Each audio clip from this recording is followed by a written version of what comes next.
In this video, I'm going to teach you everything you need to know to utilize the Witch's Courtyard in Revived Witch, starting now. Let's start with the most important part, the magic tree. This is the first facility you unlock in the courtyard, and it is the main facility that all others are built upon. Your tree starts at level 1, and by the end of chapter 3 you will be able to max level it. As you can see, we have different icons surrounding the tree. These are the facilities that you can build. Starting at the top and going left to right, we have the Cottage, which is a red icon. Mine is at level 2, and if I try to upgrade it, you will see it requires chromatic light and a level 3 magic tree. Next is the Alchemy lab, same requirements to upgrade. Then we have the Mirror of the Otherworld, same upgrade requirement. After that we have the Firefly Lampstand, which is already at max level. Following that we have the Fluorescence Villa, which also needs chromatic light to upgrade. And lastly we have the music box, which I am now about to unlock. As I just press the unlock, you will notice an area popped up marked music box. If we go here, you can see it is exactly what it says it is. It seems you can play music from the game here. As you can now see, some of the tracks are locked and cost mana to unlock. In my opinion, this is not something you should be focused on in the first week, let alone the first month of the game. Mana is too important a resource to use to unlock music. Leaving the music box and back in the courtyard, if you look at the top of my screen, you will see 3 different lights above. I have 5000 white, 3000 blue, and 0 chromatic. And if you remember, I need chromatic light to upgrade my facilities, so let's see how we get that. We go now to the Firefly Lampstand. This is where you collect the various lights I mentioned. Right now I have 15 fireflies ready to dispatch. Let's see if I can increase that amount. By pressing the plus button, you can see that to upgrade my firefly amount, it will cost me 1000 blue light, of which I have 3 times that amount.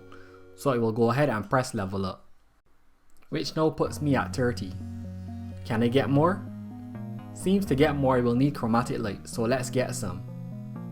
If I wanted to collect white light, I can dispatch fireflies to collect light one at a time, or dispatch them all. When I dispatch one, you see a timer start clicking. Every 1 minute I will get 1 white light. I can increase this in amounts of 1 or dispatch all. The blue light works the same way, but it has to be in batches of 3. So with 3 dispatch, I now get 1 blue light every minute. It takes 3 fireflies to get 1 blue light a minute. Lastly we have chromatic light, which you saw I need a lot of. I have 25 fireflies left, and I have to dispatch chromatic flies in batches of 5.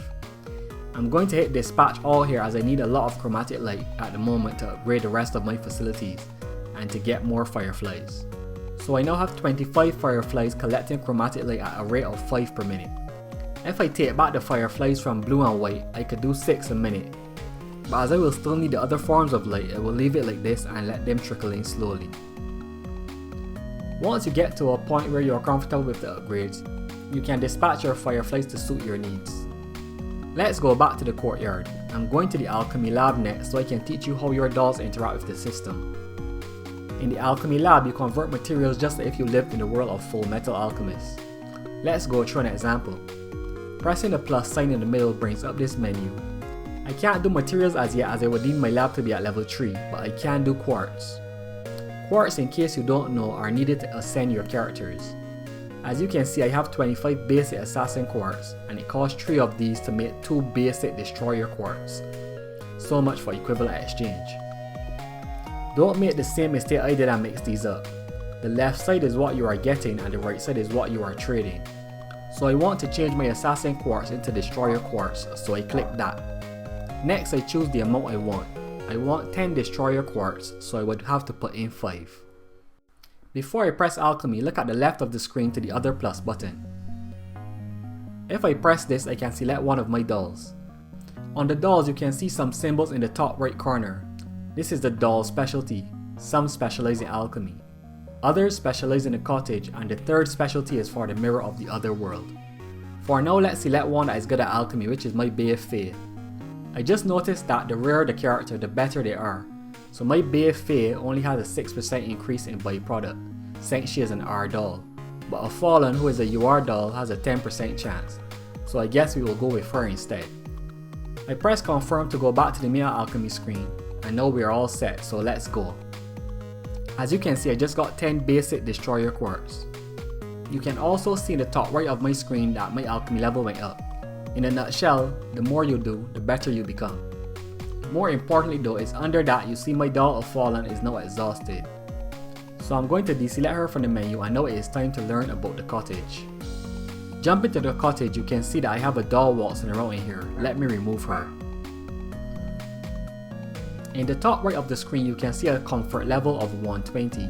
What this means is that any doll staying on this floor of the cottage recovers 1.4 energy and gains 20 intimacy hearts per hour. To increase the comfort level you use the decorate menu.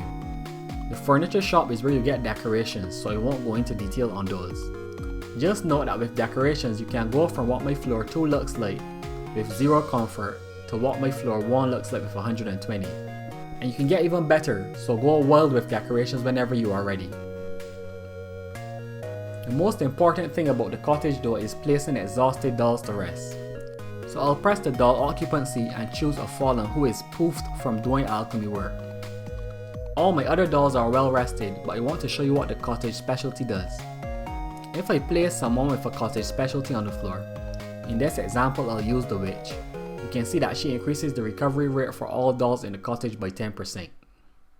Actually, I'll use Ushpia so I can get some intimacy points, since you can't exactly love yourself in this game, since you are the witch. I'll press confirm and now you will see Ushpia and a Fallen knocking around on the floor. I wonder if you can stack the cottage buff. Let's do a check. It looks like you can, as next to the 1.4 there is now a plus 0.532 and it was less before.